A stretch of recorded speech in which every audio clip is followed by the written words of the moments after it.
যারা ক্ষমতায় বসে দায়িত্ব জ্ঞানহীনতার পরিচয় দেয়, দায়িত্বশীলতার পরিচয় দিতে পারে না, নিজের দেশের মানুষকে হত্যা করে গদি রক্ষার জন্য, তারা কখনো রাজনৈতিক দল হতে পারে না।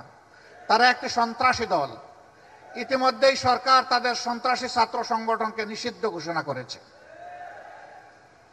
এদের হাতে কত মায়ের মুখ খালি হয়েছে, এক আবরার ফাহেদ নয়, এরকম আবরার ফাহাদের মতো কত লোক, কত ছাত্রকে, আমাদের কলিজার টুকরাকে তারা নির্মমভাবে হত্যা করেছে। আল্লাহ, তুমি সামিউন বাসির, রাব্বুল আলামিন, ষড়যন্ত্রকারীদের সকল ষড়যন্ত্র তুমি ব্যর্থ করে দাও। আর জাতীয় স্বার্থে আমাদের জাতিকে ইউনাইটেড, ঐক্যবদ্ধ থাকার তৌফিক দান করো। জাতীয় ঐক্যে বিভ্রান্তি সৃষ্টি হয়, জাতীয় ঐক্যের কোনো ক্ষতি হয়, এই ধরনের সকল হঠকারী আচরণ থেকে সংশ্লিষ্ট সকলকে আমরা বিরত থাকার জন্য আহ্বান জানাবো।